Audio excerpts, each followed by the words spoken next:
Asyhadu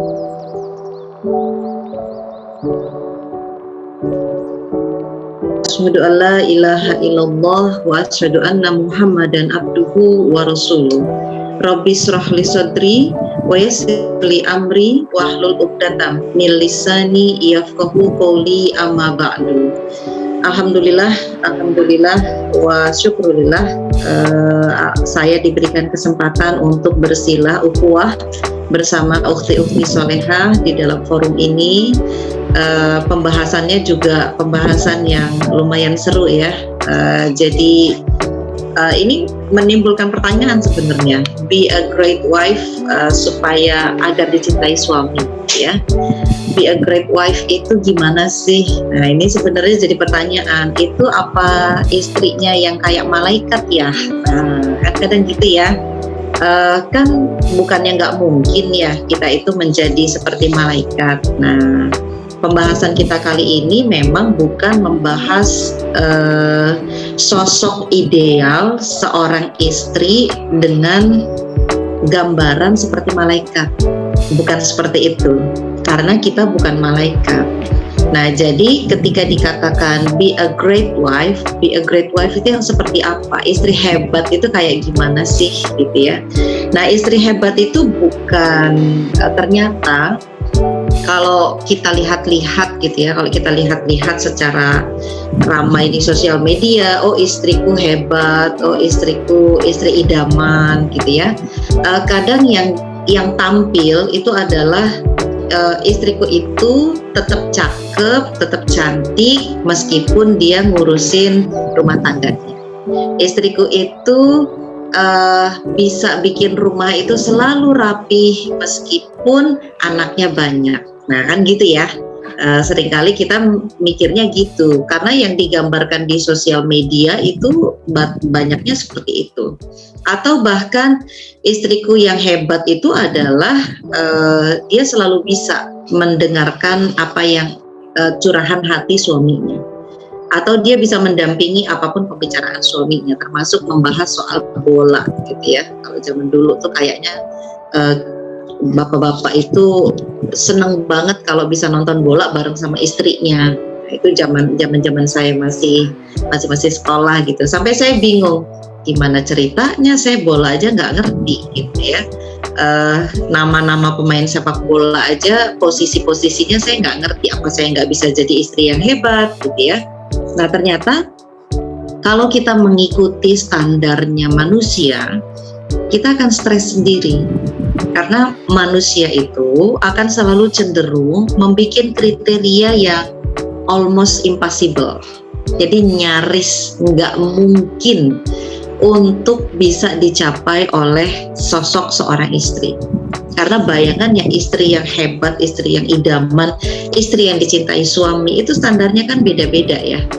Kayak kita lihat di beberapa waktu lalu sempat ramai di sosial media. Ini versinya orang bule ya. Pemain film 007, detektif 007 007 itu Pierce Brosnan. Pierce Brosnan ini untuk eranya saya, beliau itu simbol dari laki-laki tampan, ganteng, sukses gitu. Kemudian dia menikah, punya istri, dan kemudian sekarang istrinya jadi gemuk gitu, jadi gemuk. Dan ternyata Pierce Brosnan-nya nggak masalah. Dia katakan istri saya tetaplah menjadi istri yang paling hebat di mata saya, meskipun tubuhnya sekarang sudah berbeda dari pertama saya menikah, dan saya nggak ada masalah dengan tubuh istri saya yang membesar seperti sekarang. Saya suka dengan istri saya apa adanya. Dari dialah saya mendapatkan anak-anak. Nah, untuk sekelas Pierce Brosnan saja ternyata nggak ada masalah tuh gitu ya, dengan size gitu yang mungkin bagi sebagian orang size it does matter gitu ya. Size itu betul-betul bermasalah. Nah ini satu sisi kalau kita ngikutin standarnya manusia nggak akan bisa. Mau ikut standarnya siapa? Standarnya Korean style yang putih, bersih, kinclong, glowing gitu ya, yang selalu tampak menarik gitu. Ternyata nggak juga. Mau ikut standarnya Indonesia mungkin Indonesia standarnya bingung juga ya, yang kayak gimana gitu ya, yang apa yang kayak Kartini atau yang kayak Cut Nyak atau yang kayak gimana gitu. Nah ini mau ikut standar yang mana, atau pakai standarnya Amerika yang selalu tampil dengan high heels di rumah, terlalu cakep dan yang lain-lain.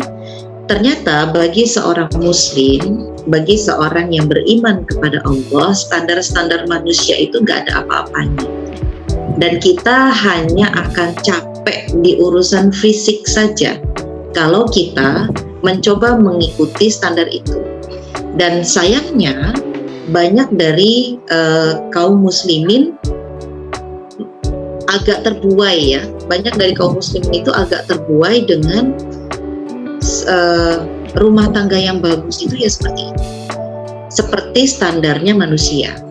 Kita lupa menengok isi Al-Quran, petunjuk kita. Kita lupa untuk melihat, membaca sebenarnya apa sih menurut Allah Subhanahu wa Ta'ala, menurut Nabi Muhammad yang dikatakan sebagai istri yang baik itu, istri yang hebat itu yang kayak gimana. Ternyata sejak awal Rasulullah Shallallahu Alaihi Wasallam sudah menetapkan.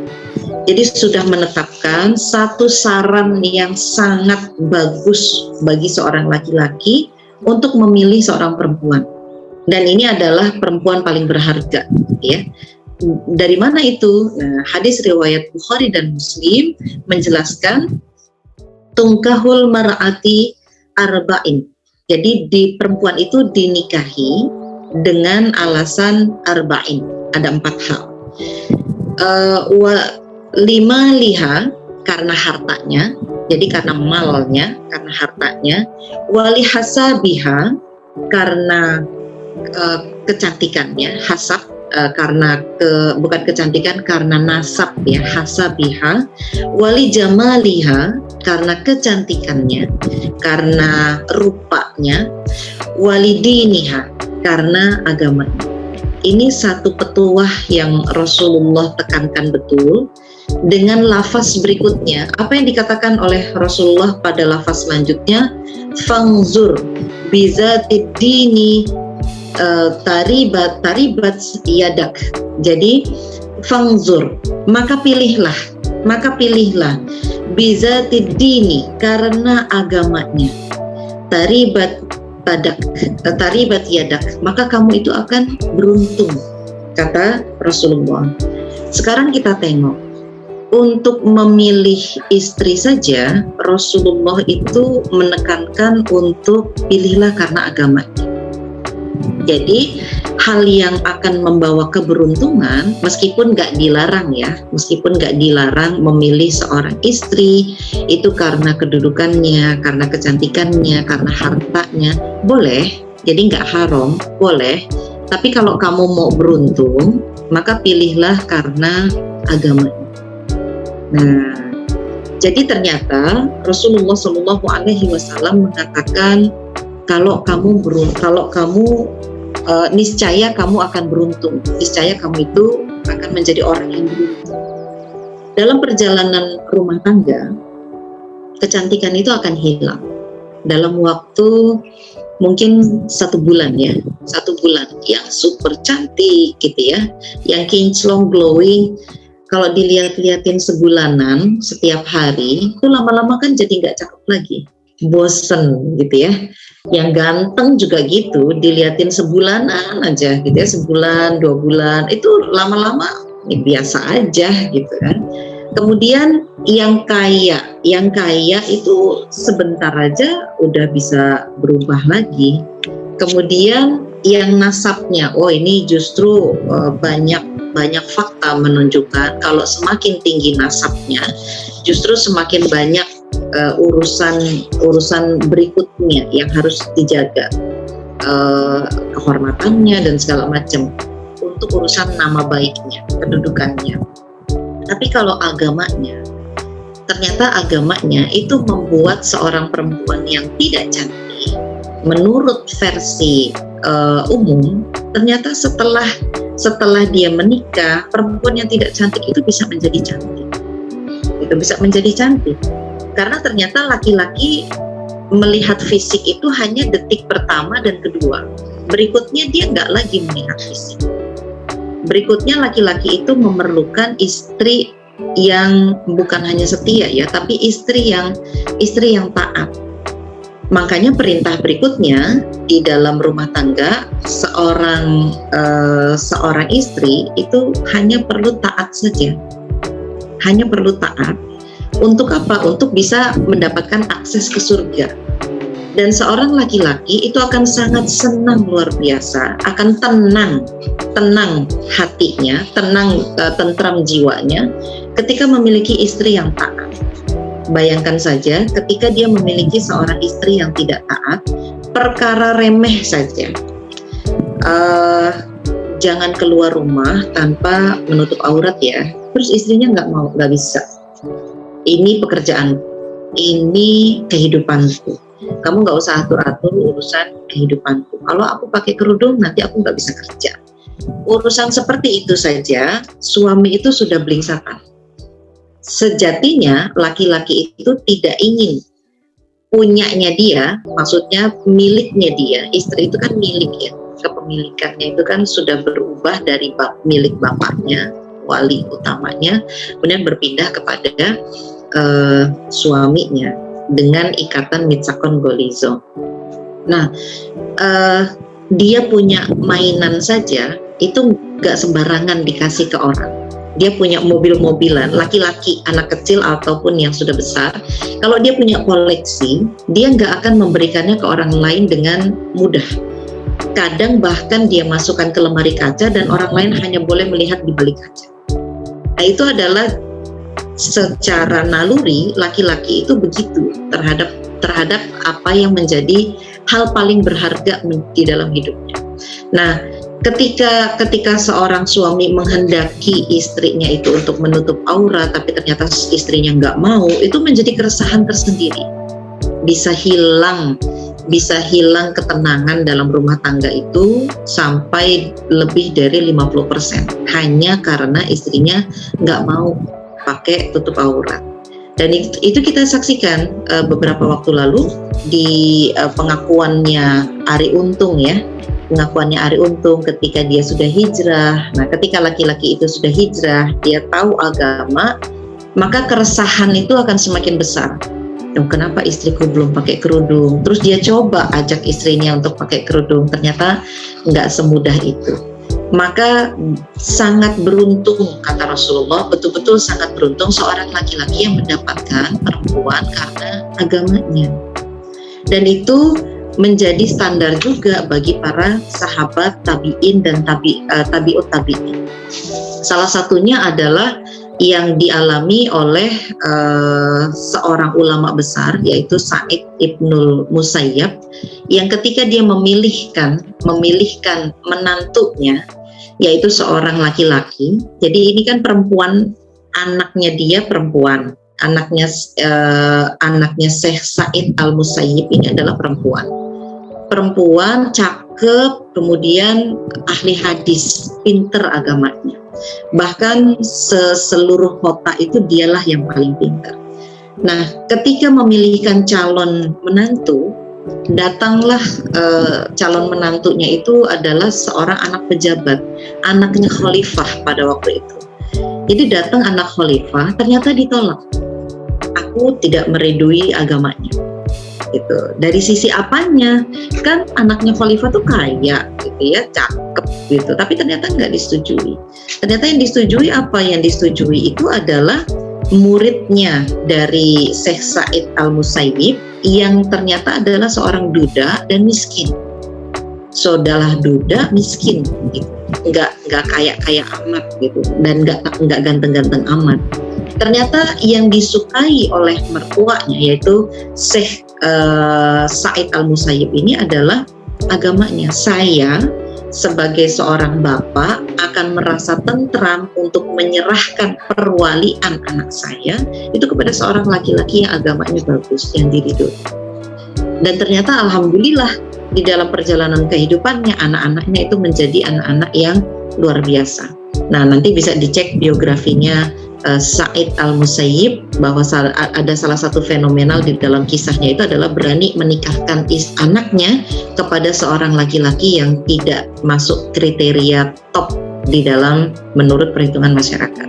Dan satu lagi yang pernah dialami oleh sahabat itu adalah ketika dia dijodohkan dan dia menjalani pernikahan itu selama 15 tahun. Jadi selama 15 tahun dia menikah, ternyata istri yang dijodohkan itu tidak cantik, matanya buta sebelah dan kakinya pincang. Dan dia tidak pernah menghina fisik istrinya karena istrinya itu agamanya bagus. Karena agamanya bagus, dan Masya Allah, Allah memberikan keturunan yang luar biasa untuk beliau. Dan itu diabadikan di dalam Al-Quran. Hendaklah kalimatnya itu gini, maknanya. Mungkin kamu nggak menyukai sebagian dari istri kamu, namun ada kebaikan yang Allah jadikan kepada istri kamu itu, dan dijadikan salah satu kebaikannya itu adalah keturunan yang soleh. Keturunan yang soleh ini adalah sebuah keberuntungan yang luar biasa, keberuntungan yang akan membawa kebaikan sampai kepada yaumil akhir. Jadi istri yang hebat itu yang mana? Ternyata menurut Al-Quran dan Sunnah, istri yang hebat itu adalah yang pertama, yang baik agamanya. Nah, jadi yang baik agamanya. Berarti kita akhwati fillah semuanya, kita itu harus membooster agama kita itu sebagus mungkin. Sebelum menikah, kita harus memiliki modal sebaik-baiknya dalam hal agama. Kenapa? Dari agama itulah kita bisa lebih sabar. Dari agama itulah kita bisa menghadapi masalah ekonomi di dalam rumah tangga. Dari agama juga lah kita bisa memahami, mengkompromikan kekurangan suami kita. Dan dari agama itu juga masalah rumah tangga itu nggak seberapa besarnya. Itu kita tahunya dari agama. Dari mana? Dari agama dijelaskan bahwa ketika ada permasalahan maka kembalikanlah Allah dan Rasulnya sebagai hakim. Nah, ini bocoran ya. Di sini udah pada nikah atau belum ya? Rata-rata belum nikah ya. Rata-rata belum nikah ya. Nah, jadi konflik kita waktu masih single itu paling hanya seputar gangguan ikhwan, gangguan di sosial media, hanya seputar itu gitu ya. Tapi begitu kita sudah menikah, itu luar biasa. Kayak dibuka pintu gitu ya, dibuka keran sebesar-besarnya yang semua masalah itu mengalir di dalamnya. Loh, kenapa setelah menikah justru punya masalah jadi lebih banyak? Karena ternyata ketika menggabungkan dua pikiran antara laki-laki dengan perempuan dalam satu rumah tangga, itu ternyata masalahnya bukan hanya seputar si istri dengan si suami saja. Ada keluarga besar, ada tetangga, ada anak, ada teman, ada rekan kerja, dan itu ternyata jauh lebih besar. Itu jauh lebih besar, dan semuanya akan menjadi berantakan kalau kita tidak memiliki tuntunan agama. Gitu. Jadi modal utama kita itu betul-betul dari apa yang disyariatkan oleh Allah Subhanahu wa Ta'ala di dalam syariatnya. Jadi ketika kita belajar Islam, itu nggak cukup hanya belajar tentang sholat saja, tentang toharoh saja, tapi juga harus belajar tentang ijtimai, tentang sosial, interaksi antara laki-laki dengan perempuan. Termasuk di dalamnya itu adalah interaksi dalam rumah tangga. Bagaimana seorang istri itu memiliki kewajiban untuk taat kepada suaminya, bagaimana seorang istri itu memiliki hak untuk diurusi. Nah, jadi istri ini sebenarnya adalah amanah seorang suami dari Allah untuk seorang suami. Kalau anak itu kan amanah dari Allah untuk orang tua. Ternyata istri itu adalah amanah yang Allah titipkan dari seorang laki-laki, seorang bapak, dipindahkan kepada seorang laki-laki asing, yaitu seorang suami. Itu Allah yang kasih amanah langsung lewat ijab kabul. Nah, karena kita adalah amanah, maka seluruh hidup kita itu menjadi tanggungan Dia. Dan untuk memudahkan, nah ini dia, untuk memudahkan seorang suami menjalankan amanahnya, maka akan lebih mudah ketika istrinya itu adalah yang memahami agama. Istri tidak menuntut kehidupan dunia, dia selalu menuntutnya kehidupan yang abadi, yaitu di akhirat. Jadi kalau ada skincare yang harganya 500-an ribu gitu ya, skincare yang harganya 1 juta gitu ya, dia nggak serta-merta langsung minta ke suamiku saya minta skincare dong, ini lagi tren loh, ini lagi bagus loh, ini lagi ini loh, nggak seperti itu. Tapi dia sangat mengkhawatirkan ketika suamiku sudah sholat belum, suamiku sudah hari ini sudah bertambah hafalannya belum. Nah, kalau mungkin bertambah hafalannya nih agak-agak jarang ya. Suamiku, kamu hari ini sudah memahami Islam belum? Kalau bahasa saya ke suami saya, hari ini jadwal ngajinya ada jadwal ngaji. Nah, kalau kelihatan dalam 1 minggu itu hanya kerja, itu biasanya saya akan tanya, jadwal ngajinya kapan? Kenapa jadwalnya kerja aja? Kenapa nggak ngaji? Nah, kenapa mengkhawatirkan itu? Karena seorang laki-laki yang dia tidak memahami agama akan sulit untuk memimpin rumah tangga. Dan seorang laki-laki akan bisa dengan mudah menjalani kepemimpinan dia di dalam rumah tangga kalau yang dipimpinnya, yaitu istrinya, anak-anaknya, istrinya wabil khusus, itu juga memahami agama. Gitu. Kenapa jadi mudah? Amanah itu akan lebih mudah dijalankan kalau ada yang bisa mengoreksi, kalau ada yang bisa memantau. Siapa yang bisa mengoreksi suami? Apakah ustadznya? Gak bisa. Ustadznya itu hanya ketemu pada saat pengajian. Ustadznya hanya ketemu dalam kondisi suami dalam kondisi yang baik. Yang 24 jam yang bisa melihat kondisi terburuknya seorang laki-laki itu hanya istri. Makanya menjadi salah satu ukuran standar kalau seluruh dunia mengatakan bahwa orang ini, yaitu laki-laki ini adalah laki-laki yang baik, namun istrinya atau keluarganya mengatakan dia tidak baik, maka laki-laki itu nggak jadi baik di mata Allah dan Rasulnya. Nah, makanya Rasulullah katakan khairukum. Nah, itu kan ya. Nah, khairukum sampai Rasulullah itu mengulang beberapa kali, yang terbaik di antara kalian itu adalah yang terbaik dengan keluarganya. Dan aku, kata Rasulullah, wa ana, dan aku adalah yang paling baik terhadap keluargaku. Kenapa demikian? Karena kondisi terbaik dan kondisi terburuk itu ada di rumah. Nggak ada pencitraan. Iya nggak sih? Kalau pencitraan itu kan ketika kita keluar ya. Sosial media itu penuh dengan pencitraan. Mesra, baik, itu di sosial media tuh. Foto-foto gitu ya, itu sosial media. Tapi di rumah itu ketika dia emosi, ketika dia kesal, ketika dia sedang menghadapi masalah, apa responnya, itu yang melihat istri lah. Nah, makanya ketika istrinya mengatakan suamiku adalah laki-laki yang baik, maka Allah dan Rasulnya mengambil pendapat istri. Berarti orang ini betul-betul baik. Tapi kalau istrinya bilang enggak baik, sementara seluruh dunia bilang dia baik, maka yang diambil sebenarnya adalah tetap pendapat istri. Gitu. Jadi agak-agak ngeri-ngeri sedap laki-laki ini kalau dia baik di luar, tapi ternyata enggak baik di keluarga. Nah, jadi sebenarnya KDRT itu juga terjadi dua sisi. Bukan hanya si pihak laki-lakinya saja, tapi juga pemantiknya itu ada di pihak istri. Itu pemantiknya ya. Jadi pemantik yang membuat si laki-laki itu emosinya jadi meledak, sabarnya jadi habis, itu pemantiknya ada di kita.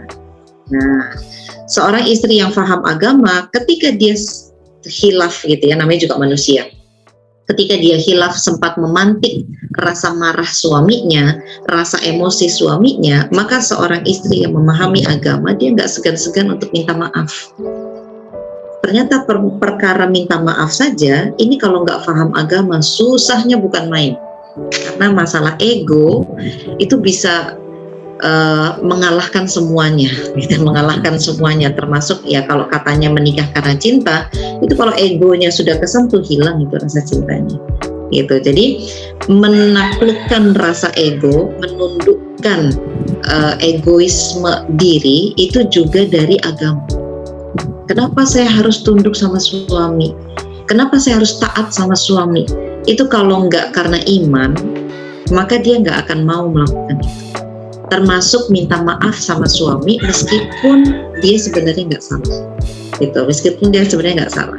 Dan ternyata masalah terbesar itu adalah ketika salah satu pasangan tidak ada yang mau minta maaf. Cuma perkara remeh. Jadi masalah rumah tangga itu nggak gede-gede banget itu sebenarnya. Semuanya dari perkara yang remeh tapi menumpuk dan kemudian menjadi besar. Nah, ketika seorang istrinya minta maaf, maka sebenarnya itu meluluhkan hati laki-laki dan akhirnya laki-lakinya juga yang minta maaf. Maaf ya, saya udah bikin kamu marah. Nah, justru nanti suaminya akan bilang, enggak, aku yang minta maaf karena kamu jadi begini gara-gara aku. Nah, kalau sering-sering begitu, insya Allah rumah tangga adem. Jadi adem gitu ya, jadi kayak ada siraman airnya gitu ya, sejuk. Nah tapi itu ternyata nggak bisa kalau si istri nggak paham agama. Jujur saja kita sebagai perempuan itu kan ada ya rasa keinginan, ada rasa prinsip-prinsip yang kita bikin sendiri gitu ya. Nah itu kalau sampai kesentuh, sama saja dengan laki-laki, kalau itu kesentuh kita akan marah, kita nggak akan terima. Dan biasanya seorang istri itu marah untuk perkara-perkara remeh. Nah ini kadang kita lupa. Nah kalau nggak karena agama, kita mungkin udah meledak soal naruh anduk sembarangan, soal kalau habis makan nggak dicuci. Nah kalau masuk rumah lupa copot sepatu. Nah itu adalah hal-hal perkara remeh kecil-kecil yang menurut laki-laki itu nggak jadi masalah, tapi menurut istri itu sangat masalah. Nah gitu. Nah jadi gini, tadi kita udah agama ya. Kemudian yang pertama, perempuan itu harus bagus agamanya. Berarti kita kalau mau mendapatkan suami yang baik, maka kita harus baik agamanya. Karena yang bisa menjadikan sosok laki-laki itu menjadi baik, laki-laki itu akan bisa memimpin dengan baik, itu karena kita juga. Karena kita bisa mendampingi dia, kita bisa mengingatkan dia, kita bisa mencegah dia berbuat kemaksiatan, berbuat kemungkaran.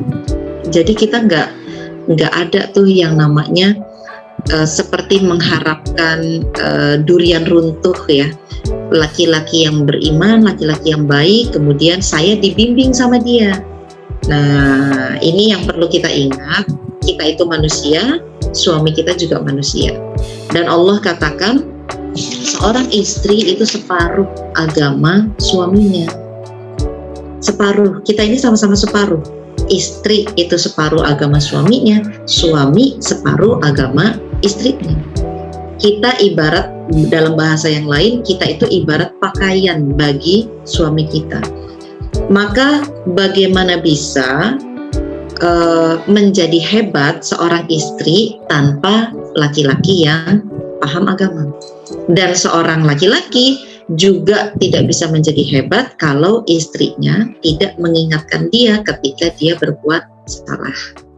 Nah, jadi kalau kita bisa menemani dia dalam perkara dunia, itu kan kadangkala kelihatannya ribet ya. Perkara dunia itu berarti perkara urusan pekerjaan dia, perkara urusan dia dengan keluarganya, itu perkara dunia. Kalau kita nanti ada lagi perkara memiliki rumah dan segala macam, itu perkara dunia. Perkara dunia yang kesannya ini adalah penting, tapi ternyata kita kadang lupa untuk memikirkan suami kita dalam perkara akhiratnya. Kalau kita selalu memikirkan akhiratnya, maka perkara dunia itu mudah untuk diselesaikan. Ketika belum punya rumah, Suami ingin sekali memberikan rumah untuk istrinya. Kalau istrinya tidak mengingatkan dia untuk perkara akhiratnya, maka istrinya akan mendorong, Bang, ya panggil suaminya Bang, dia kan baru nikah ya, belum panggil papa mama. Bang, ambil kredit aja. Nah, ambil kredit aja Bang, ambil riba aja Bang. Kan gaji abang cukup untuk bayar cicilan. Nah, berarti kita sudah berkontribusi menjebloskan suami kita ke dalam kubangan riba. Hanya berdasarkan gak mungkinlah kita itu bisa beli rumah tanpa nyicil. Kayaknya gak mungkin deh. Coba gaji kamu berapa? Sebulan cuma dapat berapa? Itu kalau dikumpulin, nabung-nabung, berapa puluh tahun baru kita punya rumah. Nah, kalau istri yang nggak paham agama, dia akan melihat jalan pintas saja. Akhirnya mereka berdua, yaitu suami dan istri, bersepakat untuk melakukan kemaksiatan. Nauzubillah min dzalik. Dan itu salah satu contoh kecil. Nanti tambah lagi, anak kita gimana nih? Nah, tuh mulai lagi. Karena sudah diawali bersepakat biasa saja dalam kemaksiatan, maka akan lanjut lagi nanti bersepakat membesarkan anak tidak dalam pengenalan agama. Lah akhirnya jadi ambiar. Cita-citanya pada waktu menikah itu, ya Allah, saya ingin memiliki imam yang soleh, memiliki keluarga yang samawa, samaro ya, bukan samawa. Tapi ternyata isinya itu tidak ada sama sekali tentang sakinah, mawadah, dan rahmah, karena berbalut kemaksiatan, disarankan untuk mengambil kemaksiatan. Gitu. Jadi perkara agama ini sangat penting, termasuk juga jadi rem untuk suami. Janganlah terlalu mengejar dunia. Aku tidak menginginkan dunia, aku menginginkan kita itu bersama sampai ke surga. Kan kalau di meme dan reels ya, kalau sekarang lagi trennya itu reels. Di reels itu banyak banget, aku menginginkan suami yang membawaku sampai ke surga bersama antil jannah gitu ya. Padahal itu gimana caranya bisa bersama terus sampai ke surga tapi tanpa ketaatan kepada Allah? Itu jalurnya lewat mana ya? Jadi pintunya lewat mana ya? Masuk surga tanpa taat, masuk surga tanpa amal soleh. Tapi cita-cita pengen masuk surga, tapi nggak ada amal soleh, justru maksiat. Kan lucu juga, nih pintunya lewat mana masuk surganya gitu. Padahal pintu itu nggak ada yang lewat jalur kemaksiatan untuk masuk surga. Adanya juga pintu ketaatan, pintu pertobatan, pintu hijrah gitu ya, pintu istiqomah, pintu sabar, pintu sholat. Nah ada tuh. Tapi kalau pintu maksiat bisa masuk ke surga tuh nggak ada gitu. Itu bisa masuk neraka, iya gitu, iya banget gitu. Jadi untuk menjadi istri yang hebat itu dimulai dari sebelum menikah dulu. Saya terus terang ketika sudah menikah itu justru. Nah ini mungkin sangat penting untuk uktivila semuanya. Pada waktu saya sebelum menikah, saya itu belajarnya itu tentang agama ya. Saya ikut ngaji nih. Saya sudah ikut ngaji. Saya belajar agama, tapi tidak ada satupun pelajaran di dalam pengajian yang saya ikuti pada waktu itu membahas tentang rumah tangga. Nggak ada. Yang ada itu tentang organisasi, tentang kepemimpinan, tentang dakwah kepada di tengah-tengah masyarakat, jadi makanya tadi ketika dibacakan ini biodatanya pekerjaan utama itu ibu rumah tangga satu gitu ya, tapi pekerjaan sampingannya banyak banget karena saya lebih lihai untuk urusan itu gitu ya. Saya lebih lihai untuk urusan itu karena waktu saya masih gadis, saya waktu belum menikah, saya justru lebih banyak berorganisasi. Jadi saya ngerti tentang organisasi, saya paham betul bagaimana membentuk komunitas, berorganisasi, ngajak orang ngaji, itu saya paham banget. Tapi begitu saya sudah menikah, saya harus ngebut belajar tentang mendidik anak, tentang menjadi istri soleha. Itu saya ngebutnya belajar itu justru setelah menikah. Karena waktu menikah saya nggak tertarik untuk mempelajari itu. Ntar dulu tuh masih lama, nanti juga bisa kok gitu. Ternyata babnya tuh beda gitu ya. Babnya beda antara bab jomblo sama bab pernikahan sama bab rumah tangga, itu beda banget. Jadi ketika saya memiliki anak pertama, baru belajar tentang menjadi ibu untuk anak pertama, tahu-tahu saya udah punya anak kedua. Baru punya anak satu, baru belajar tentang parenting punya anak satu, tahu-tahu udah punya anak 3, kemudian punya anak 4, punya anak 5. Nah, betapa cepatnya waktu itu berlalu, dan pada waktu gadis itu hampir waktu untuk belajar kan lebih banyak ya dibandingkan ketika sudah sudah jadi ibu-ibu. Jadi ibu-ibu itu ketika pulang ke rumah saya nggak bisa ngapa-ngapain lagi kecuali ngurusin anak saya dulu, beresin anak saya dulu. Ketika mereka sudah beres, mereka itu energinya jadi full banyak ketika mereka sudah di perjalanan udah tidur. Sampai rumah mereka lebih full lagi baterainya, main-main lagi. Sementara kita orang tuanya setelah perjalanan pulang ke rumah itu kan udah capek, tapi nggak bisa istirahat karena harus ngurusin anak, harus nyiapin makanannya mereka, terus harus ngisi pengajian juga, harus belajar juga. Maka semua itu dipelajari secara ngebut, dan akhirnya ketika dipelajari dengan sistem kebut, learning by doing itu menjadi sesuatu hal yang sering sekali saya lakukan pada waktu itu. Jadi kayak jatuh bangun, trial and error. Di anak pertama diperbaiki di anak kedua, di anak kedua diperbaiki lagi di anak ketiga, di anak ketiga diperbaiki lagi di anak keempat, kemudian diperbaiki lagi di anak kelima, sampai akhirnya baru tuntas untuk anak pertama setelah memiliki anak nomor 5. Nah, jadi betapa banyaknya ilmu yang harus kita pelajari untuk menjadi istri soleha. Ternyata saya larinya itu kemana-mana. Saya belajar masak, saya kira rumah tangga yang hebat itu adalah istri yang jago masak. Ternyata enggak juga, karena ternyata suami saya dapati dia enggak suka masakan yang terlalu macam-macam.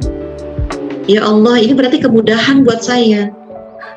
Saya mendapatkan suami yang enggak suka macam-macam masaknya. Padahal saya udah siapin itu gaya masak macam-macam. Saya udah belajar menghabiskan waktu hidup saya untuk belajar masak macam-macam. Ternyata dapat suami yang enggak, digoreng aja ikannya udah cukup katanya. Ayam digoreng aja, nggak usah pakai disantan, nggak usah pakai dibalado kata dia. Loh, kok begini gitu? Seleranya beda nih. Sementara saya suka yang berbumbu. Nah, itu Allah sebenarnya memberikan kemudahan.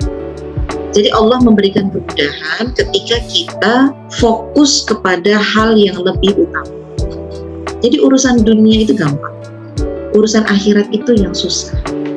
Jadi urusan termasuk menjadi istri hebat itu gampang, asal udah tahu kuncinya. Kuncinya itu di mana? Belajar Islam. Nah, semuanya ada di situ. Makanya ketika dikatakan Islam is my way, Islam is my way, Islam itu gaya saya, Islam is my lifestyle, Islam itu adalah hidupnya saya. Modalnya cuma itu untuk menjadi istri yang hebat. Jadi ketika kita ketemu kesalahan kita dalam rumah tangga, lari aja ke kitab-kitab tentang apa sih yang diminta Allah untuk seorang istri. Coba tengok sirah Nabi, coba tengok sirah sahabat, coba tengok kehidupan rumah tangganya Ali dengan Fatimah. Rumah tangga yang realistis, kalau menurut saya ya, rumah tangga yang realistis itu adalah rumah tangga Ali dan Fatimah, yang dimana di situ ada kesusahan ekonomi, kesusahan dalam rumah tangga, urusan dapur oleh Fatimah, kemudian kesusahan dalam ngurusin anaknya, itu ada semua di situ, di rumah tangganya Ali dan Fatimah. Kalau rumah tangga yang matang, rumah tangga yang stabil, itu adalah rumah tangganya Rasulullah dengan Khadijah. Itu rumah tangga stabil. Kenapa? Khadijah kaya raya, Rasulullah termasuk bangsawan kan ya. Dan Rasulullah itu keluarga bangsawan. Dan mereka menikah dalam keadaan pada waktu itu Islam belum turun, layaknya kehidupan pada umumnya. Begitu Islam datang, ternyata rumah tangga Rasulullah berubah. Nggak seperti kehidupan rumah tangga sebelumnya. Yang bisnis tetap jalan, kemudian kaya raya. Rasulullah tuh kaya loh. dari umur 26 tahun sampai pernikahan, sepanjang pernikahannya 26 tahun sampai dengan 40 tahun ketika Islam itu diturunkan kepada beliau, itu Rasulullah dalam kondisi stabil kayaknya. Dan ketika Rasulullah mencapai usia 40 tahun diangkat menjadi seorang nabi, rumah tangganya Rasulullah langsung berubah. Bukan langsung berubah miskin ya, enggak. Emang nggak punya duit sih, cuma orientasinya itu berbeda. Orientasinya berbeda. Ketika Rasulullah sudah diangkat menjadi seorang nabi, dan luar biasanya Khadijah itu pun mensupport luar biasa kehidupannya Rasulullah. Nah, jadi kadang kita melihat kehidupan Khadijah sebelum Islam itu datang. Kemudian dibombardir di sosial media bahwa pengusaha sukses itu seperti Khadijah. Lupa bahwa ternyata Khadijah itu yang diingat oleh Rasulullah, bahkan sampai Rasulullah itu marah kepada Aisyah, adalah ketika kehidupan Rasulullah itu setelah diangkat menjadi nabi. Sampai Aisyah itu kan ketika mengatakan, apa sih perempuan tua itu? Rasulullah itu marah. Tapi yang diungkit oleh Rasulullah dalam kemarahannya, boleh dicek, dia beriman kepadaku ketika orang lain mengingkariku. Iya enggak? Itu satu. Kemudian dia mensupport dakwahku dengan hartanya dikala orang lain menahan hartanya untuk dakwahku. Itu saya merinding kalau ngebahas soal Khadijah nih, karena kadang kita nggak kepikiran ke situ. Itu kita secara normalnya dalam kehidupan yang kapitalistik kayak begini gitu ya, kehidupan serba duit kayak begini, kita tuh suka hitung-hitungan sama suami. Pak, itu kemarin yang beli beras dari gajiku loh, ya nggak sih? Itu kemarin yang bayar pembantu dari gajiku loh. Itu suka tuh hitung-hitungan begitu gitu. Padahal Khadijah itu seluruh hartanya, seluruh kekayaannya dihabiskan untuk membela Rasulullah. Jadi dakwahnya Rasulullah itu disupport habis-habisan sama Khadijah sampai Khadijah wafat. Makanya Rasulullah sangat kehilangan Khadijah karena pensupport terbesarnya baik harta, jiwa, raga itu dari Khadijah. Makanya ketika Aisyah ngomong begitu, mohon maaf Aisyah, dalam hal ini Khadijah tidak tergantikan. Nah, jadi kita harus mengulik betul-betul kehidupan Khadijah setelah Nabi itu diangkat menjadi seorang Rasul. Dan ternyata berkat bantuan dari Khadijah, peradaban Islam itu bisa berdiri tegak. Iya enggak? Itu cikal bakalnya dari Khadijah itu. Istri pertama Rasulullah yang mendampingi Rasulullah, menguatkan Rasulullah di detik pertama Rasulullah itu menerima wahyu. Bayangkan kalau Khadijah itu karakternya nggak kayak begitu. Itu setan kali yang datang, bukan malaikat. Coba bayangkan, ya kan? Nah, coba bayangkan istri yang nggak paham agama. Istriku, aku ingin dakwah, nggak boleh. Kamu udah kasih duit berapa untuk di rumah? Mau pergi dakwah? Enggak. Jadi suami itu saya nggak jadi dakwah deh, mikirin istri. Jadi terhambat ya suami itu untuk dakwah, untuk menjadi lebih baik lagi dalam hal agama, dalam hal kehidupannya, yang memahami agama, itu gara-gara istrinya. Jangan Pak, jangan ngaji sekarang. Kita ini belum punya rumah. Nanti aja kalau udah punya rumah baru ngaji deh. Wah, kebayang kan? Nah, tapi Khadijah nggak begitu. Nah, Khadijah inilah perempuan hebat itu. Perempuan hebat, istri yang hebat itu Khadijah. Kemudian yang kedua, istri yang menikah dalam keadaan sudah rumah tangganya itu dalam keadaan Islam, dibangun karena Islam, itu adalah Ali dan Fatimah. Saya suka sekali membaca kehidupannya Ali dan Fatimah. Ternyata kehidupannya Ali dan Fatimah itu nggak adem-adem aja loh. Mereka itu sering juga berkelahi dalam tanda petik ya, berbeda pendapat. Sampai pernah didatangi oleh Rasulullah, wahai Fatimah, di mana suamimu? Dipanggil namanya itu panggilan khusus ya. Di mana, bukan Ali, tapi di mana suamimu? Abu siapa gitu, saya lupa nama ininya. Abal siapa gitu, dipanggil nama bapaknya si ini gitu ya. Di mana Ali?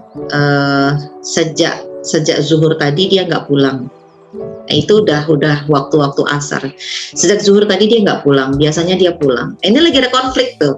Ternyata lagi ada konflik, dia lagi marah sama aku pun lagi marah sama dia. Nah, Fatimah itu sedang konflik dengan Ali pada waktu itu, dan Rasulullah biasa saja menghadapi konflik anaknya dengan menantunya.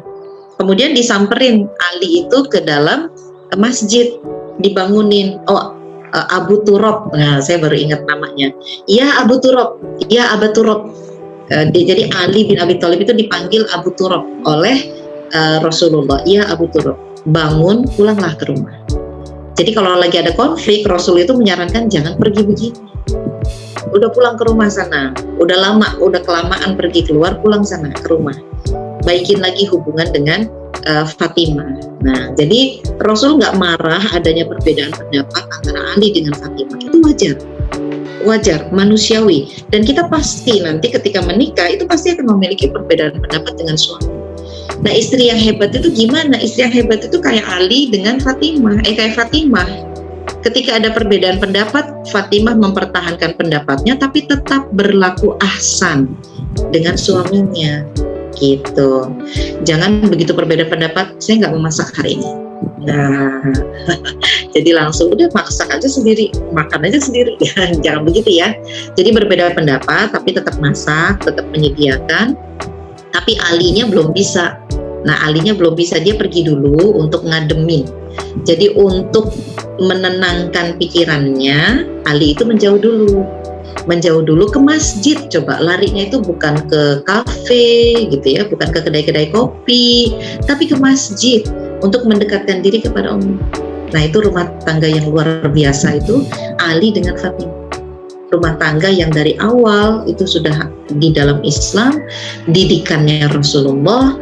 Dan ketika menghadapi ujian, kan ujiannya Fatimah dalam rumah tangga itu kan besar sekali ya.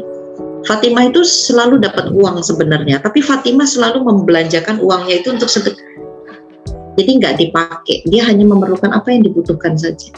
Nah, jadi standarnya kita itu dalam rumah tangga itu bukan kayak standarnya Lady Diana gitu ya, Cinderella. Oh bukan, standar kita untuk menjadi istri yang hebat bukan seperti itu.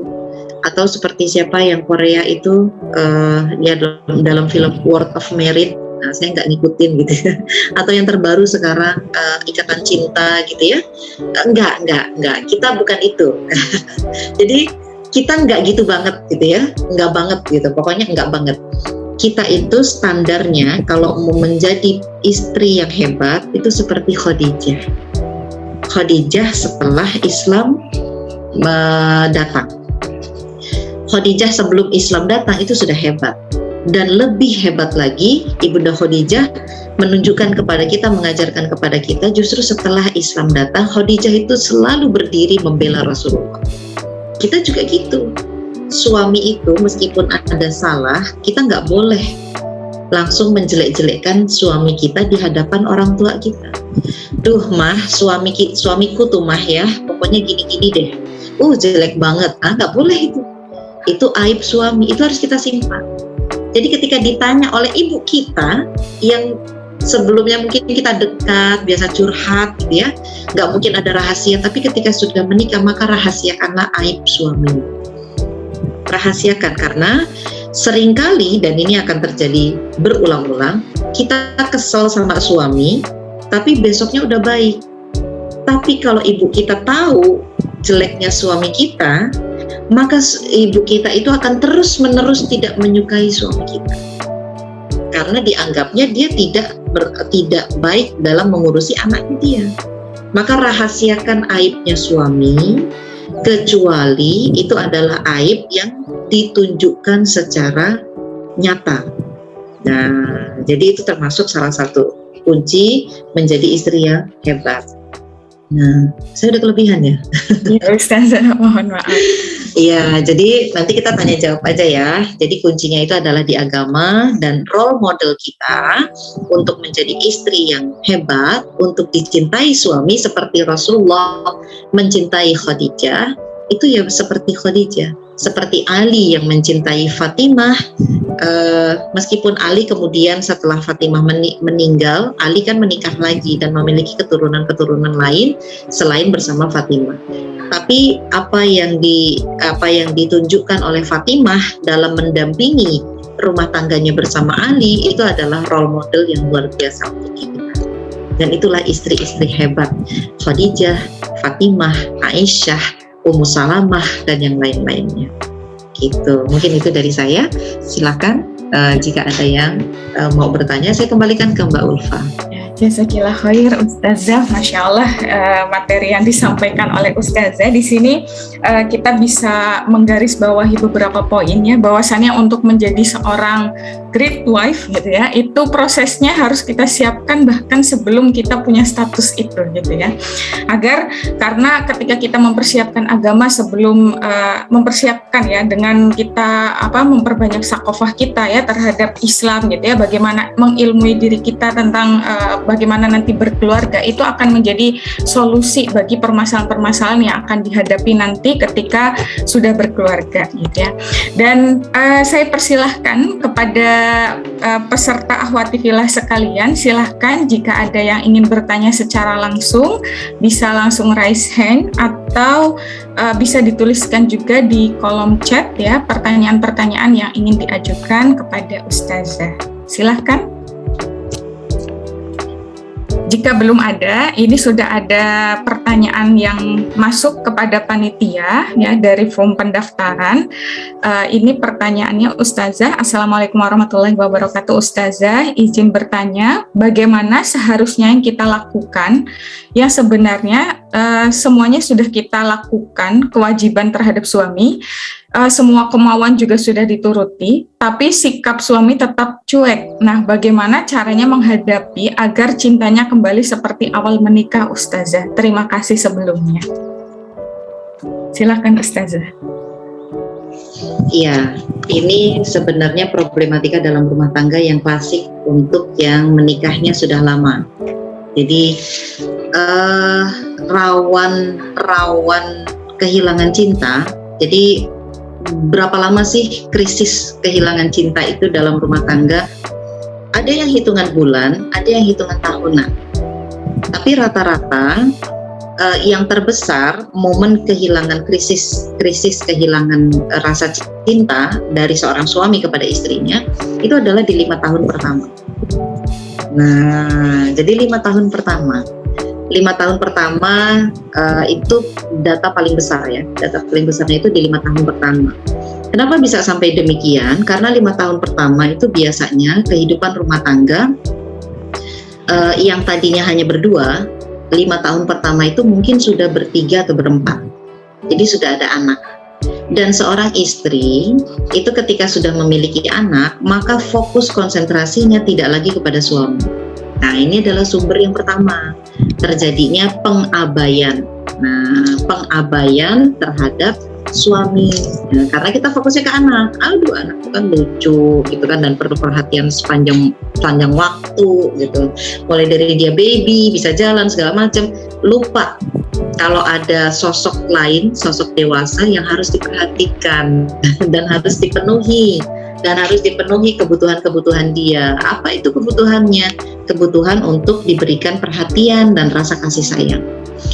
Lafaz mawaddah itu sebenarnya mawaddah itu fokus untuk mendapatkan mawaddah itu ternyata bukan di kitanya. Mawaddah itu kan rasa cinta ya, rasa sayang.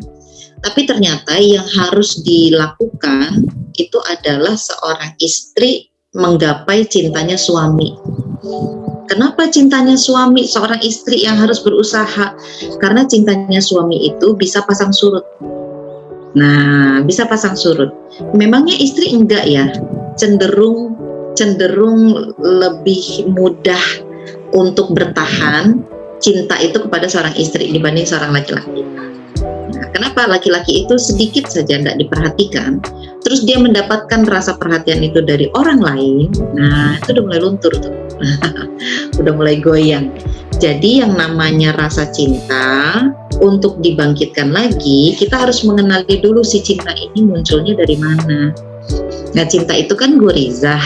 Gorizah itu kan naluri ya. Naluri yang dia itu sudah ada di dalam diri manusia, tapi untuk memunculkannya dia perlu rangsangan-rangsangan, perlu stimulan-stimulan dari luar, perlu disentuh, perlu diusap. Itu adalah rangsangan dari luar. Kalau hajatul udhuwiyah, rasa lapar, rasa haus, rasa capek gitu ya, pengen istirahat, itu semua ada di dalam diri manusia atas kerja fungsi organ tubuh. Jadi nggak pakai dirangsang pun kita tetap lapar gitu, iya kan? Nggak ada makanan sama sekali nih di sekitar kita, kenapa saya lapar ya? Kan nggak ada makanan ya, karena memang dia panggilannya dari dalam. Nggak dirangsang-rangsang pun dia tetap berasa lapar. Setelah dikasih makan, dirangsang-rangsang pakai gambar-gambar makanan, udah nggak ileran lagi, udah kenyang gitu. Nah, tapi goriza ini beda. Goriza ini dia akan selalu muncul ketika dirangsang dari luar. Nah, bagaimana cara merangsang dari luar? Goriza cinta, rasa cinta itu akan muncul, akan terus membara gitu ya bahasanya. Bahasa membara gitu ya. Akan terus tinggi rasa cintanya kalau itu dipancing dan itu di maintenance, dipelihara terus menerus. Salah satu contohnya yang diajarkan di dalam hadis itu adalah kalau mau tidur itu minta maaf sama suami. Minta maaf sama suami. Nah, cium suaminya. Rugi kalau seorang istri itu sepanjang pernikahan cuma cium pipi suami itu cuma sekali 2 kali. Coba ditanya, itu cium suaminya sehari berapa kali? Itu kalau cuma ya paling kalau mau berangkat kerja aja, kurang. Nah, itu kurang. Jadi ini adalah rangsangan-rangsangan yang dulu pada waktu sebelum nikah itu diharamkan, nggak boleh dimunculkan. Kita dandan aja nggak boleh kan? Gitu. Kita dandan untuk menarik lawan jenis aja kan nggak boleh. Tapi setelah menikah itu semua boleh untuk suami kita.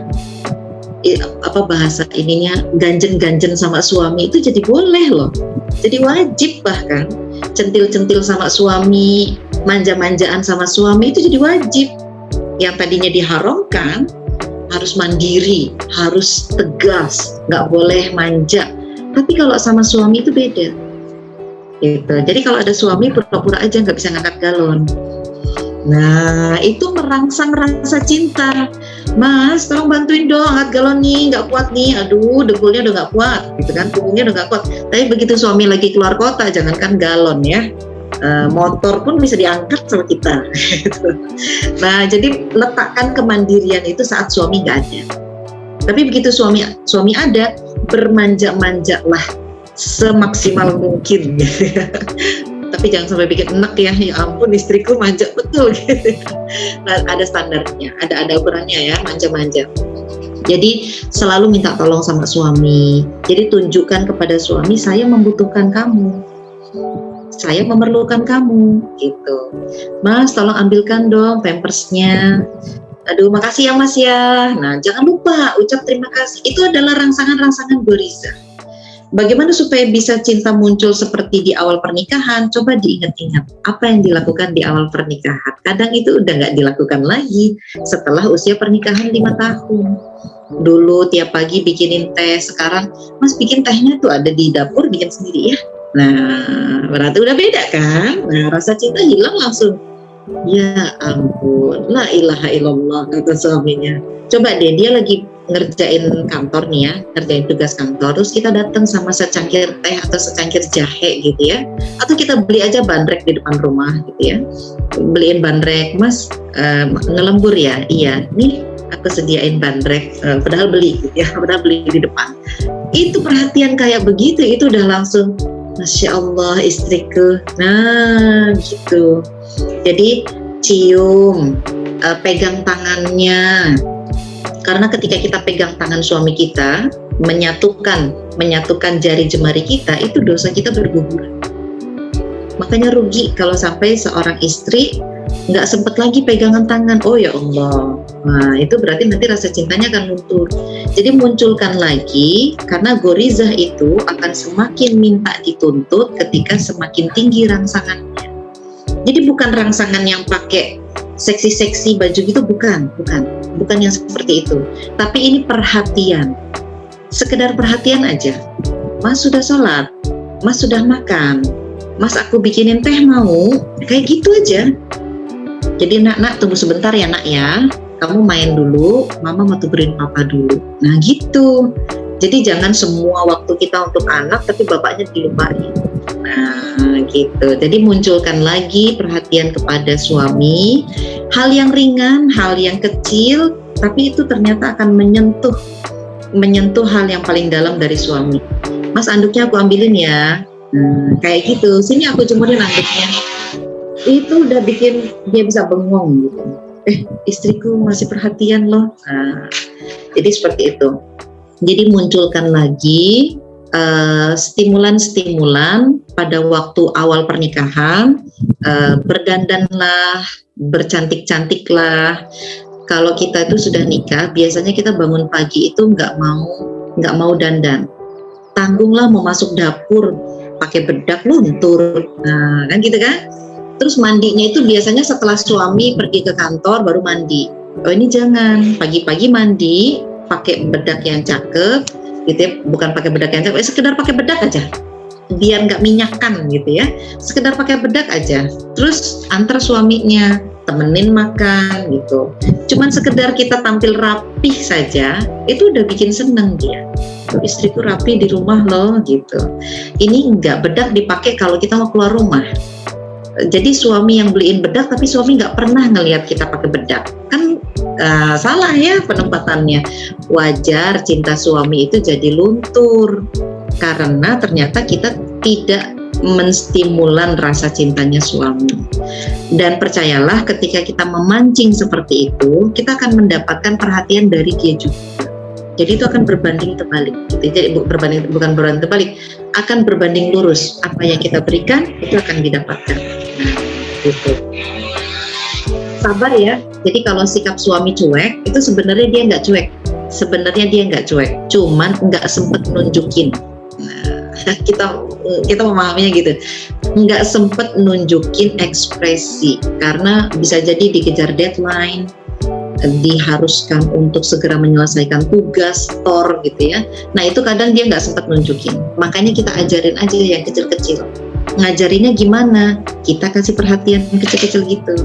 Makasih ya mas, udah pulang nggak terlambat, udah kabarin. Aku seneng loh kalau kamu ngasih kabar. Celetukan begitu aja. Nah, celetukan begitu aja itu bisa bikin dia oke, nanti aku kasih kabar. Dan ini tips ya untuk nanti adik-adik ketika sudah menikah, jaga komunikasi dengan suami. Jadi ada tips itu pillow talk ya. Pillow talk itu adalah bicara, ngobrol sebelum tidur. Nah itu menjadi penting. Jadi kalau kita emosi, kalau kita lagi kesel, kalau kita lagi sedih, ceritain aja ke suami. Supaya dia tahu, karena suami itu paling enggak bisa membaca ekspresi, paling enggak bisa baca kode, tak jadi harus diucapkan. Mas, aku kesel loh, mas itu enggak baca WA aku, itu harus diomong. Dia baru ngeh. Kalau cuma di kode-kode, WA dikirim enggak dibaca, wah enggak bakal ngerti dia. Dia mau sama siapa sih? gitu. Mas, aku suka loh kalau kamu itu nge-like postingan aku. Aku sebel loh kalau kamu tuh nge-like postingan cewek-cewek yang lain tapi istrinya nggak di-like. Itu harus diomong. Kalau nggak diomong dia nggak tahu dan dia nggak ngerasa salah. Kan aku nge-like postingan, nggak ngelihat itu laki atau perempuan. Aku nge-like postingan gitu. Nah, jadi kita harus ngomong, kita harus nyampein. Dan itu menjadi perekat cinta di antara suami istri. Jadi komunikasi, stimulan untuk memunculkan gorizah cinta. Gitu. Mungkin itu, biar nggak cuek ya. Jazakillah Ustazah. Ini ada satu pertanyaan dari peserta yang sudah raise hand. Silahkan saya berikan kesempatan kepada Mbak Hamidah Az-Zahra. Mungkin bisa singkat ya Mbak. Ya silahkan. Iya baik, Assalamualaikum Ustazah. Waalaikumsalam warahmatullahi wabarakatuh. Gimana kabarnya Mbak Hamidah? Sehat Ustazah. Alhamdulillah. Iya, mau tanya nih Ustazah, yang pertama, bagaimana Islam memandang tentang gini, pembagian tugas atau pembagian kerja rumah tangga gitu bersama suami gitu, itu sebenarnya boleh atau enggak menurut Islam gitu. Misalnya nih, kalau istri masak gitu kan, suami bagian cuci baju sama jemur kain misalnya gitu.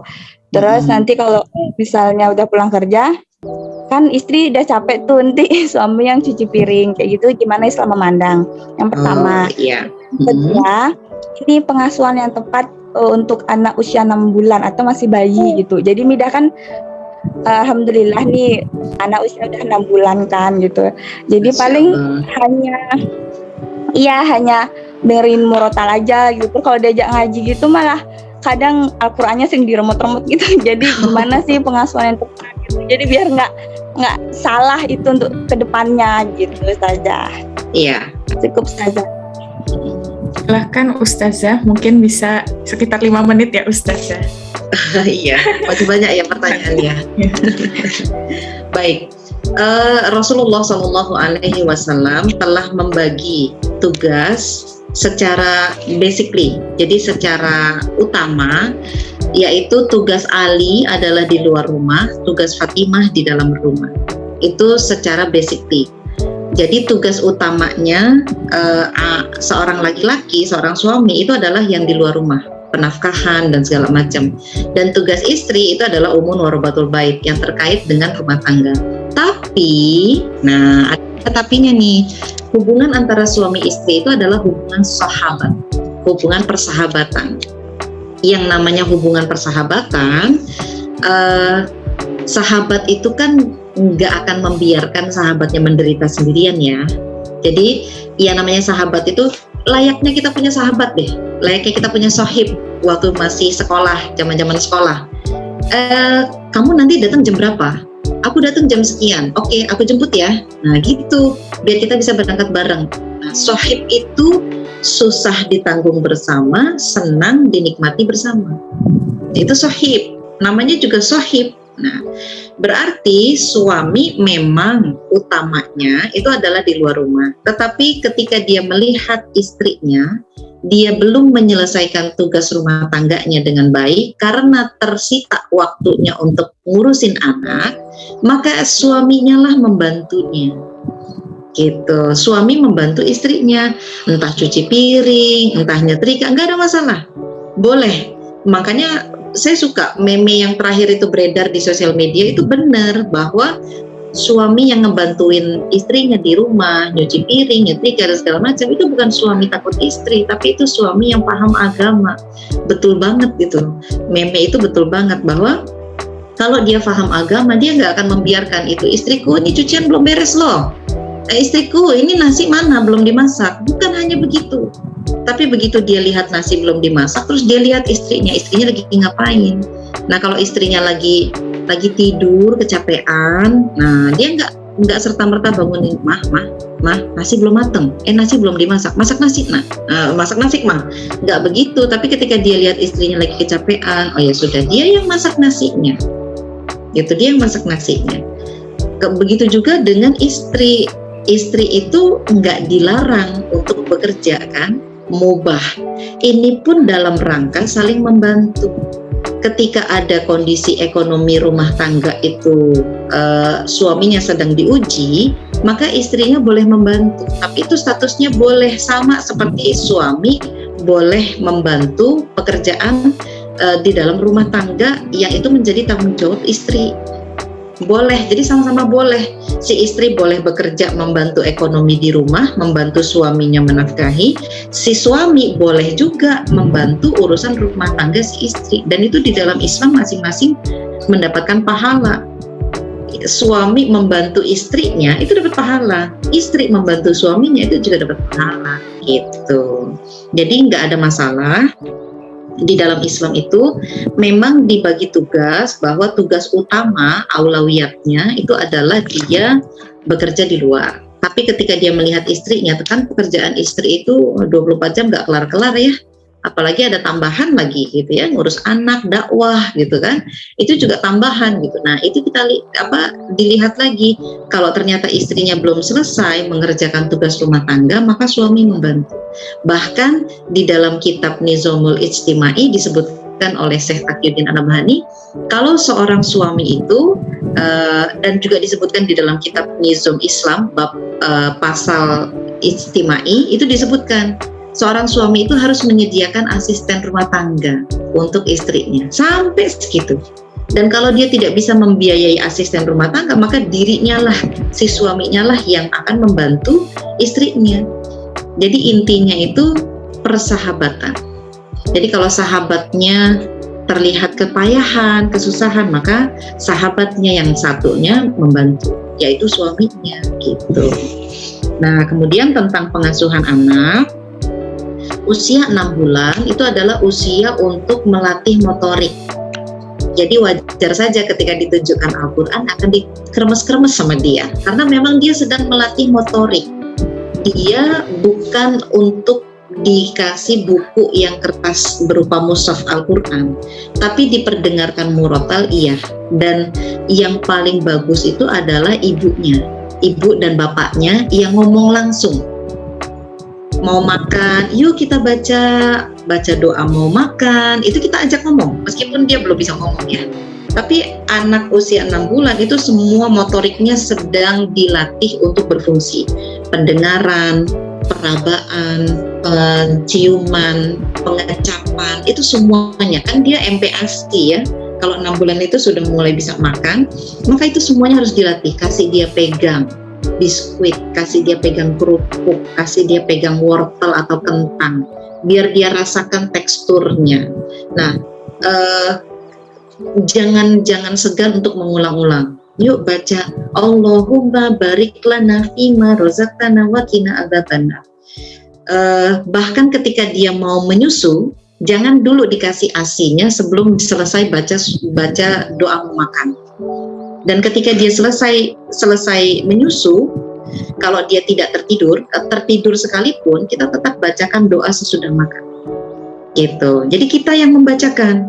Mau tidur, kita bacakan doa tidur. Kan biasanya dia kalau lagi ngasih gitu ya, lagi nyusu, habis nyusu dia pasti tidur. Nah, sambil dia nyusu, posisi nyusu itu tuh posisi yang dia nggak bisa ngapa-ngapain, dia nggak akan bergerak kemana-mana.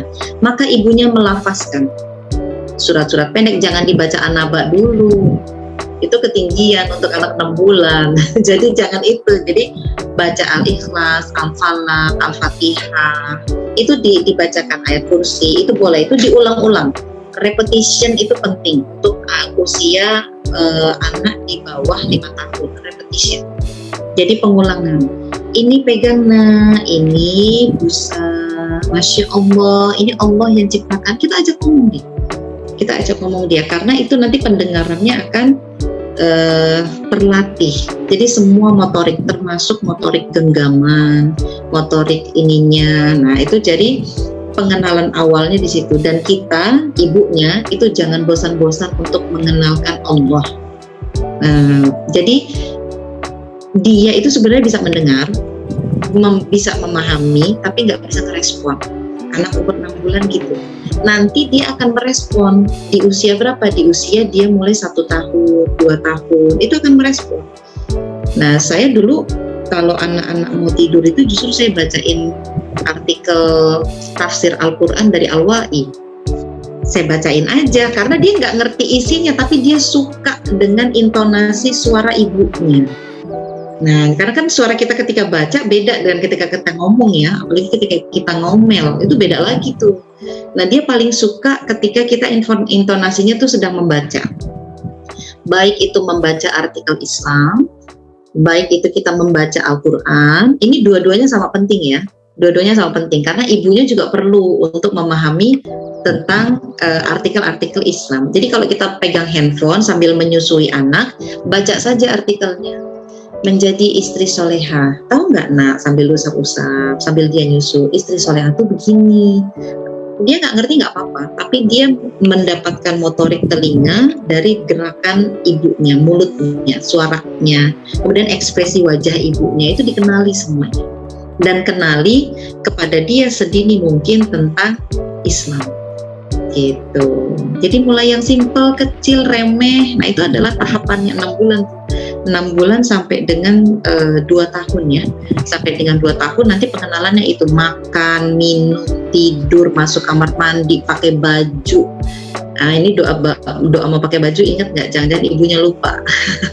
Ibunya lupa. Nah jadi kita harus mulai membacakan itu kepada anak-anak mulai dari kecil. Nah, kita bacakan saja setiap kali mau pakai baju, kan nanti dia lihat ekspresi muka kita, itu dia kenali. Tempelkan tangan dia itu ke pipi kita. Ini ciptaan Allah. Ini juga nih. Nah, ini udah tua, ini masih muda. Nah, gitu-gitu. Jadi pengasuhan anak di usia dini itu adalah pengenalannya lewat ibu dan bapaknya. Sering-sering diajak ngobrol, sering-sering kalau mau membicarakan tentang Islam, diajak pengajian, itu bagus tuh. Diajak pengajian, dia melihat nanti ada sosok lain selain ibunya, selain bapaknya. Nah, itu akan dikenali. Meskipun 6 bulan itu responnya paling baru kalimat-kalimat bahasa planet ya. Mungkin masih itu. Tapi tetap diajak. Nah, itu sedini mungkin dikenali tentang Islam, doa-doa, gerakan-gerakan sholat. Kalau 6 bulan itu dia sebenarnya sudah bisa berinteraksi sama kita. Tunggu mama di sini ya. Ini kamu main bonekanya, main mobilannya. Tunggu sini, mama sholat dulu. Nah, paling suka kalau anak-anak saya itu paling suka kalau menemani saya sholat sama menemani saya ngaji. Kenapa? Karena pada saat itu dia boleh main. Dia boleh main, dia boleh coret-coret, dia boleh dapat mainan yang biasanya selama ini dia nggak mainin. Nah itu momen-momen membuat dia senang. Dan mamanya kalau dalam saat pengajian sama waktu sholat itu wajahnya enak. Wajahnya enak. Itu anak saya udah gede-gede gini baru ngomong. Kalau dengerin mama ngaji enak. Nah makanya kalau saya lagi ngaji, saya suka ngajinya ngambil malam. Habis isya, habis maghrib saya mulai ngaji. Karena ngedenger saya ngaji, anak-anak tuh jadi cepet tidur. Meskipun usia mereka sudah 11 tahun, sudah 9 tahun, sudah 6 tahun, saya masih membiasakan itu. Setiap malam saya ngambil jatah waktu ngajinya itu adalah maghrib sama isya. Gitu. Karena kalau saya bacain siang-siang dia tidur nanti. Kalau nggak denger saya ngaji. Nah gitu. Jadi mungkin gitu ya motoriknya. Memang fokusnya di motorik. Sudah ya Ustazah? Iya, udah 2 pertanyaannya. Ya, baik, jazakillah khairan Ustazah. Dan mohon maaf kepada Ukti Hamidah, mungkin kita belum bisa feedback juga ya, menanya feedback. Nanti mungkin kalau untuk pertanyaan yang lain juga demikian, karena waktunya juga sudah habis yang disediakan oleh panitia. Nah, mohon maaf Ustazah dan juga sudah dilambai-lambai kalian. Nanti mungkin bisa berlanjut ya lewat sosial medianya beliau, bisa dikontak langsung, bisa sharing dengan beliau. Dan baik Ustazah, untuk mengakhiri sesi diskusi ini, saya juga persilahkan kepada Ustazah untuk memberikan closing statement-nya di kajian kita pada siang hari ini. Silahkan Ustazah. Iya, untuk closing statement-nya kepada Ukti Fillah semuanya, saya harapkan jangan kendor untuk memahami Islam, karena sepanjang belum datang waktu pernikahan, sepanjang belum datang jodoh, kita masih memiliki banyak waktu untuk mempelajari Islam. Pelajari saja. Kalau di tahap-tahap awal ini, yaitu tahap-tahap kita masih sendiri, kita tertarik dengan dakwah, kita tertarik dengan organisasi, kita tertarik dengan aktivitas-aktivitas atau ilmu-ilmu yang terkait dengan sains misalkan, itu nggak apa-apa. Itu nanti akan bermanfaat untuk kita mendidik anak kita di usia-usia mereka sudah mulai SD, SMP. Tapi sebagai bekal, perlu juga untuk mempelajari tentang pengasuhan anak, itu haknya siapa saja, konflik rumah tangga itu harus dihadapi bagaimana. Nah, jadi tidak mempelajari teorinya saja, tapi coba dibaca biografinya. dibaca sirahnya, dibaca juga teladan dari para sahabat. Nah, jadi perbanyak referensi dari para sahabat, tabi'in dan tabi'ut tabi'in. Insya Allah itu akan menjadi pegangan kita. Karena seringkali kisah yang disampaikan dalam ilmu yang disampaikan dalam bentuk kisah itu lebih melekat, kuat dibandingkan ilmu yang disampaikan dalam bentuk rincian, balaghah dan segala macamnya. Karena itu perlu konsentrasi yang lebih ekstra dibandingkan kita hanya membaca kisah. Nah, insya Allah kita harus memperbanyak kisah-kisah itu karena bukan untuk anak kita saja, bukan untuk suami kita saja, tapi untuk kita pribadi, dan itu bisa menjadi bekal. Saya doakan mudah-mudahan Uktifillah semuanya bisa meluangkan waktu dan bisa memanfaatkan waktu, dan Allah lapangkan hati dan pikirannya untuk memahami Islam sehingga siap menjadi istri yang hebat ketika masa untuk menjadi istri itu tiba. Nah, yang sudah menjadi seorang istri, saya doakan semoga Allah meringankan usaha kita untuk menjadi istri yang hebat karena belum terlambat. Meskipun usia pernikahan sudah lama, kita masih bisa menjadi hebat setiap hari, menjadi hebat lebih baik lagi dari hari kemarin. Gitu. Dengan kita mempelajari Islam, kita harus langsung mempraktekkan. Kalau yang sudah menikah, kalau yang belum menikah, mungkin disimpan dulu prakteknya nanti. Gitu.